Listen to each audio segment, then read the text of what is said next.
अजमेर में आज क्या कुछ हुआ आप देखिए हमारे साथ। संभाग के राजकीय जवाहरलाल नेहरू मेडिकल कॉलेज के प्राचार्य डॉक्टर अनिल सांवरिया और चिकित्सालय अधीक्षक डॉक्टर अरविंद खरे ने मंगलवार को चिकित्सालय एवं मेडिकल कॉलेज के कार्मिकों को लगाई जा रही है हेपेटाइटिस बी की वैक्सीन कार्यक्रम का सबसे पहले स्वयं वैक्सीन लगवाकर शुभारंभ किया। हेपेटाइटिस वैक्सीन के इंचार्ज डॉक्टर मुनेश मीना और कम्युनिटी मेडिसिन विभाग के अध्यक्ष डॉक्टर महेंद्र खन्ना और राजस्थान नर्सेज एसोसिएशन के अध्यक्ष चेतन प्रकाश मीना और कार्यकारी जिलाध्यक्ष भवजीत सैनी मौजूद रहे। संभाग के सबसे बड़े राजकीय जवाहरलाल नेहरू चिकित्सालय के प्रशासनिक भवन एवं कार्यालय में कार्यरत कर्मचारियों द्वारा सोमवार को दिए गए ज्ञापन के संबंध में चिकित्सालय अधीक्षक डॉक्टर अरविंद खरे मंगलवार को समस्त कर्मचारियों की मीटिंग ली, जिसमें चिकित्सालय में कार्मिक लिए जाने हेतु आगामी बैठक RMRS से कार्यालय में रिक्त पद पर कार्मिक लिए जाने हेतु RMS से अप्रूवल लिए जाने का आश्वासन दिया गया एवं बजट में चिकित्सालय की 1468 बेड के अनुसार मंत्रालय कर्मचारी की पोस्ट सैंक्शन करवाए जाने का आश्वासन दिया गया। अखिल राजस्थान राज्य कर्मचारी संयुक्त महासंघ ने अजमेर के निजी अस्पतालों में RGHS के मरीज नहीं देखने का आरोप लगाया है। इस संबंध में महासंघ ने मुख्यमंत्री और चिकित्सा मंत्री को भी ज्ञापन भेजा है। जिला अध्यक्ष कांति कुमार शर्मा ने बताया कि यदि RGHS मरीज का बिना टोकन देखना है तो पर्ची शुल्क 350 रुपये के बजाय 550 रुपये वसूला जाने लगा है। डॉक्टर्स को निजी हॉस्पिटल जहां कई मरीजों का गंभीर बीमारी के दौरान इलाज जारी है और कई मरीज इलाज के अभाव में मृत्यु का इंतजार कर रहे हैं, परंतु हॉस्पिटल मनमानियां कर रहे हैं। इलाज के अभाव में लोग व परिजन तड़प रहे हैं, परेशान हैं, कोई सुनने वाला नहीं है।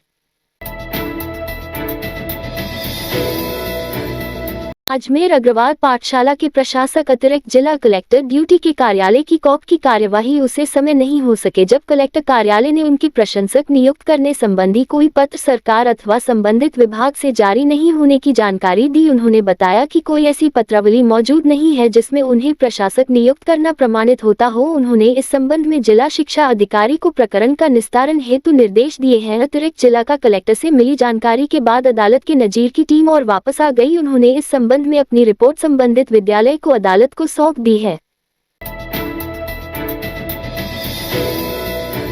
RPSC में सेकंड ग्रेड शिक्षक की नौकरी लगवाने का झांसा देकर एक कोचिंग सेंटर के शिक्षक द्वारा 95,000 रुपये की धोखाधड़ी करने का मामला सामने आया है। पीड़ित परीक्षार्थी ने मामले में सिविल लाइन थाने में धोखाधड़ी का मुकदमा दर्ज कराया है।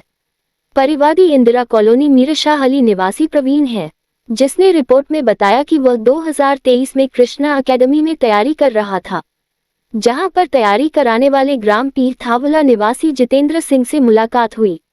उसने उसे परीक्षा में पास कराने का लालच दिया।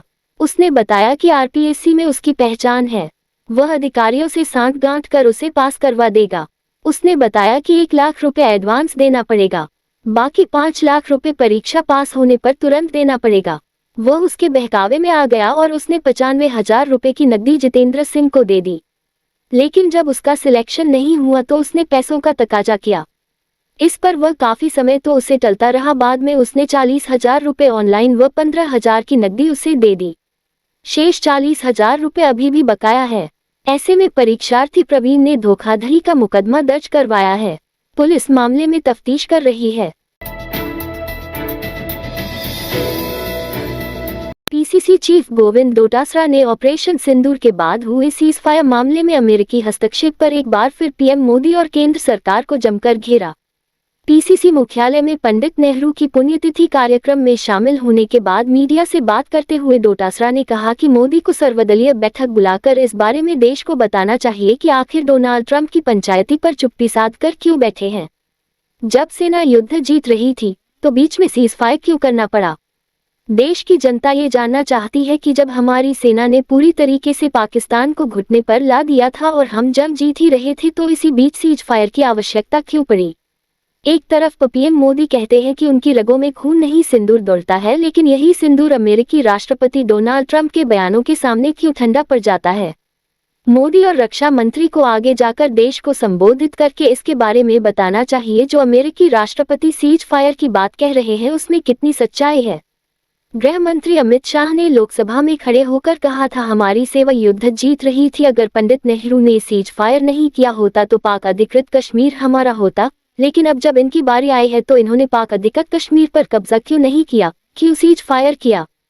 इस पर अब अमित शाह क्यों चुप्पी साधे कर बैठे हैं?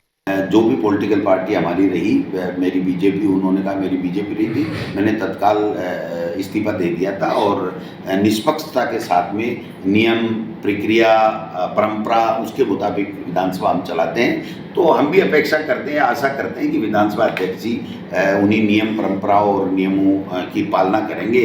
इसमें जो समय लगाया गया है ये हमारे सबके लिए अच्छी बात नहीं है, हमारी परंपराओं के लिए अच्छी बात नहीं है। फिर भी देर है दुरुस्त है, फैसला हो गया, चुनाव होगा, चुनाव आयोग जब भी डेट डिक्लेयर करेगा, मैं समझता हूँ कि वहाँ पर कांग्रेस पार्टी जीतेगी। इस रात की सुबह नहीं होती जब तक हाथ में उसकी गर्माहट नहीं होती। चाय का प्याला, अखबार साथ पुराना है, मिट्टी से जोड़ता है। खबरों की खुशबू से सारा घर महकता है। हर रंग में ढला कहानियों से किस्सों तक ले जाता है बेरोक टोक। देश के हर हिस्से तक ये हकीकत का आईना है, ख्वाबों को सच करके दिखाता है। दैनिक नवज्योति, आपके लिए, आपके साथ।